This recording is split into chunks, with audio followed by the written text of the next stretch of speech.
Corona का जोर टूट गया। केसेस और अमवात में मुसलसल कमी होने लगी। मौलिक वायरस ने 27 अफराद की जान ले ली, जिसके बाद अमवात की तादाद 5,892 हो गई। पाकिस्तान में कोरोना के तस्दीक शुदा केसेस की तादाद 2,76,288 हो गई। मजीद जानते हैं इस रिपोर्ट में। National command and operation centre के ताज़ा तरीन अदाद-ओ-शुमार के मुताबिक गुज़िश्ता 24 घंटों के दौरान 1063 नए केसेस रिपोर्ट हुए। पंजाब में 92,452, सिंध में 1,19,398, खैबर पख्तूनख्वा में 33,724, बलोचिस्तान में 11,654, गिलगित बल्तिस्तान में 2,042, इस्लामाबाद में 14,963, जबकि आज़ाद कश्मीर में 2,055 केसेस रिपोर्ट हुए। पंजाब में 2,133, सिंध में 2,172, खैबर पख्तूनख्वा में 1,186, इस्लामाबाद में 165, बलोचिस्तान में 136, गिलगित बल्तिस्तान में 50 और आज़ाद कश्मीर में 50 मरीज जान से हाथ धो बैठे। अलावा अजीज सिंध पुलिस में गुज़िश्ता 5 रोज के दौरान कोरोना वायरस के 109 नए केसेस सामने आए हैं, जिसके बाद सूबे में इस वबा का शिकार अहलकारों की तादाद 3,060 तक जा पहुंची है।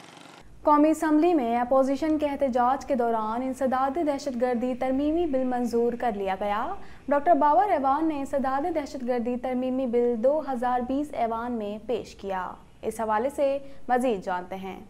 स्पीकर असद कैसर की सरबराही में कौमी असम्बली का इजलास हुआ। वजीर आजम के मुशीर डॉक्टर बाबर ऐवान ने इंसदाद दहशतगर्दी तरमीमी बिल 2020 ऐवान में पेश किया। इस दौरान अपोजिशन ने एहतजाज शुरू कर दिया। अपोजिशन अरकान ने एजेंडे की कॉपियां फाड़ दी और स्पीकर के डाइस का घेराव कर लिया। अपोजिशन की जानिब से 1 टके के दो न्याजी गो न्याजी गो न्याजी के नारे लगाए गए। स्पीकर ने नारेबाजी और शोर शराबे के बावजूद इंसदाद दहशतगर्दी तरमीमी बिल 2020 की मरहलावार मंजूरी जारी रखी। कौमी असम्बली ने अपोजिशन के एहतजाज के दौरान ही इंसदाद दहशतगर्दी तरमीमी बिल 2020 और अक़वाम मुत्तहिदा सलामती कौंसिल एक्ट 1948 में तरमीम का बिल भी कसरत राय से मंजूर कर लिया।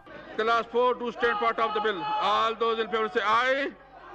All those say no. I think I have it in Kasuki class 4 stand part of the bill. Sindh high court ने सूबाई हुकूमत और बल्दियाती इदारों पर बरहमी का इजहार करते हुए कहा, कराची डूब गया, किसी को एहसास नहीं, लोगों के घर और सामान सब तबाह हो गया, हर इदारा एक दूसरे पर जिम्मेदारी टालता है।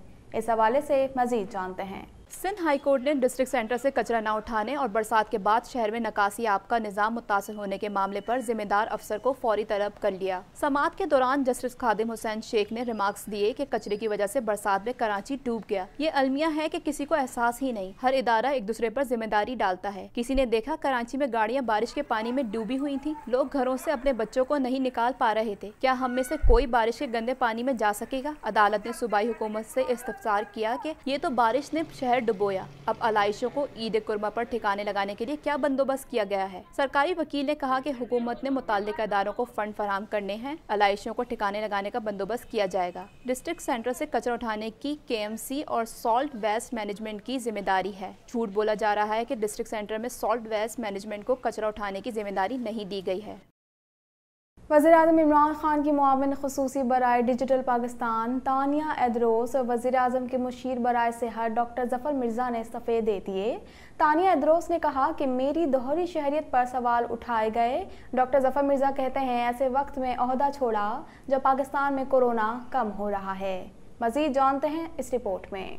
वज़ीर आज़म की मुआविन ख़ुसूसी तानिया एदरोस मुस्ताफ़ी हो गई हैं। उनका कहना है कि दोहरी शहरियत के मसले पर इन पर सवालात उठाए जा रहे थे, जिसकी वजह से उन्होंने इस्तीफ़ा दे दिया है। उनका कहना था कि अवामी मफाद मद्देनजर रखते हुए वज़ीर आज़म को इस्तीफ़ा पेश करती हूँ, ताहम मैं अपनी तमाम तर सलाहियतों के साथ मुल्क की खिदमत करती रहूंगी। दूसरी तरफ ज़राए का कहना है कि तानिया एदरोस ने डिजिटल पाकिस्तान फाउंडेशन को SECP में रजिस्टर करवाया था। वज़ीर आज़म ने इस मामले पर तहकीकात करवाई तो तानिया एदरोस इंक्वायरी में तसल्ली बख्श जवाब न दे सकी। वज़ीर आज़म इमरान खान को भेजे गए अपने इस्तीफे में तानिया एदरोस ने कहा कि रवां साल के आगाज से आपकी खिदमत मेरे लिए बाइस इज्जत रही है। मुझ पर आपके एतमाद की बहाली के लिए मैं आपकी शुक्रगुजार हूँ। दूसरी तरफ वज़ीर आज़म इमरान खान के मुआविन ख़ुसूसी बराए सेहत डॉक्टर ज़फ़र मिर्ज़ा ने भी इस्तीफा दे दिया। डॉक्टर ज़फ़र मिर्ज़ा ने कहा कि मैं इमरान खान के कहने पर पाकिस्तान आया था, ईमानदारी और मेहनत से काम किया है। पाकिस्तान के लिए काम करना मेरे लिए बाइस एजाज़ है। उन्होंने कहा कि मैं मुतमईन हूँ कि ऐसे वक्त में ओहदा छोड़ा जब पाकिस्तान में कोरोना कम हो रहा है।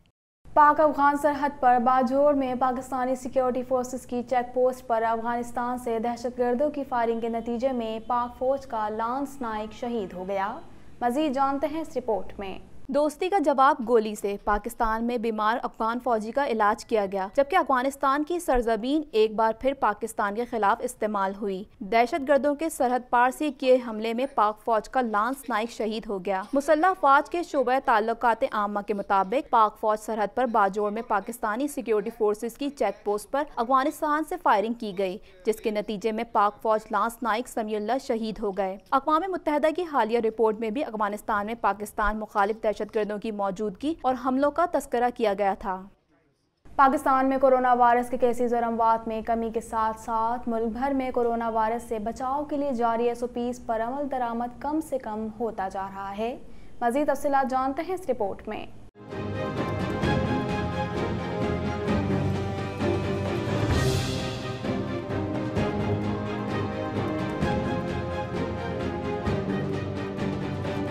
पाकिस्तान में कोरोना वायरस के केसेस और अमवात में कमी के साथ साथ मुल्क भर में कोरोना वायरस से बचाव के लिए जारी SOPs पर अमल दरामद कम से कम होता जा रहा है। बाजारों, शॉपिंग मॉल्स और दीगर जगहों पर मास्क और दस्तानों का इस्तेमाल बराए नाम नजर आता है। लॉकडाउन और स्मार्ट लॉकडाउन वाले इलाकों में सरकारी एहलकारों की तरफ से नरमी बढ़ती जा रही है, जिसकी वजह से दुकानें और कारोबार मुकर्ररा औकात से ज़ायद औकात तक खुले रहते हैं। खाने पीने की दुकानें और टेक अवे रेस्टोरेंट्स भी SOPs पर अमल दरामद नहीं कर रहे। खुद अवाम का कहना है कि हम 2 हफ्ते से ज्यादा एहतियात नहीं कर सकते, जिसकी बड़ी वजह अवेयरनेस का ना होना है, क्योंकि हमारे माशरे में तालीम की अहमियत से ज्यादा पैसे की अहमियत है, और जब तालीम ही नहीं है तो शऊर कहाँ से आएगा। आपके अंदर एक रिसीवर है जिसको तालीम ने बिल्ड किया है, तालीम और तरबियत ने उस रिसीवर को बिल्ड किया है कि क्या अच्छी चीज़ आपको कही जा रही है उसको रिसीव करना है और उस पर अमल करना है।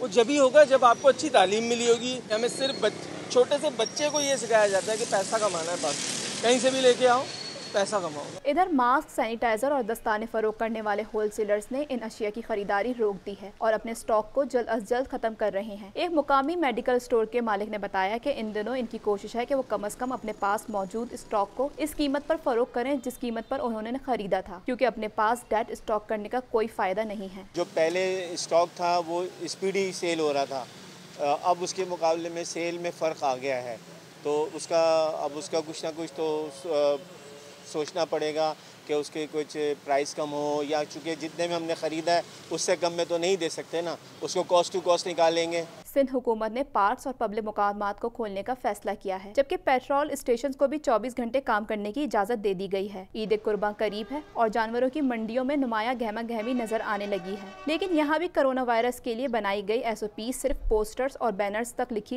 हिदायत तक नजर आती हैं। सरकारी आदाद शुमार के मुताबिक गुज़िश्ता 24 घंटों के दौरान 1063 नए केसेस रिपोर्ट हुए। मार्केट में मास्क और सैनिटाइजर की फरोख्त में 50% तक कमी आ गई है, जिसका साफ मतलब ये जाहिर होता है कि अवाम ने एहतियात करना छोड़ दिया है। जो मास्क 2000 तक की कीमत में बासानी फरोख्त हो जाता था, अब 300 रुपए में भी फरोख्त होना मुश्किल हो गया है, जिसकी एक बड़ी वजह रोडों पर एक तय का कपड़ा मास्क है जो बासानी 10 या 20 रुपए में मिल जाते हैं, लेकिन इनकी अफादियत न होने के बराबर है। सर्जिकल मार्केट के एक दुकानदार का कहना है कि तकरीबन 1 महीने पहले लोग बहुत ज्यादा खरीदारी करते थे, जिनमें ऑक्सीजन सिलेंडर, पिल्स ऑक्सीमीटर और थर्मामीटर वगैरह शामिल थे, लेकिन अब लोगों के दिलों से शायद कोरोना वायरस का खौफ बिल्कुल खत्म हो चुका है। बिल्कुल परचेजिंग खत्म हो गई है, कोई अब ये आइटम लेने नहीं आ रहा, बिल्कुल ही काम जो है ना स्लो हो गया हुआ है, और रेट भी जो है हम लोगों ने जो परचेजिंग हमारी थी उससे काफ़ी नीचे आ गए हुए हैं। 29 जुलाई 1981 को शहजादा चार्ल्स और लेडी डियाना की तारीखी शादी का दिन आज भी रोज़े रोशन की तरह आया है। मज़ीद तफ़सीलात जानते हैं इस रिपोर्ट में। 29 जुलाई 1981 में शहजादा चार्ल्स और लेडी डायना स्पेंसर की शादी बरतानिया के शहर लंदन के सेंट पॉल कैथेड्रल में हुई। दूल्हा जो कि बरतानवी तख्त का वारिस था और दुल्हन स्पेंसर खानदान की एक रुकन थी। इस शाही जोड़े की शादी को परियों की शादी और सदी की शादी के तौर पर भी बड़े पैमाने पर मकबूलियत हासिल हुई। इस शानदार शादी को बनाने के लिए बरतानिया में बहुत सी स्ट्रीट पार्टियां मुनक्किद की गई थीं। इस तकरीब में मौजूद काबिल जिक्र शख्सियात ने शिरकत की, जिनमें शामिल सारे मेंबरान, जमहूरिया के सरबराहान मुमलिकत और दुल्हन दुल्हा के कुनबे के मेंबरान शामिल थे। इस शादी के मौके पर बरतानिया भर में कौमी तातील का ऐलान किया गया था। इंग्लैंड के एक रिवायती चर्च में इस तकरीब का आगाज किया गया था। इसके अलावा तकरीब में मुताद्दिद रस्मी पहलुओं को भी शामिल किया गया था। एक अंदाजे के मुताबिक 74 ममालिक में 500 मिलियन नाज़रीन ने टेलीविजन पर इस परियों की शादी को देखा था। इस तकरीब में 3500 मेहमानों ने शिरकत की।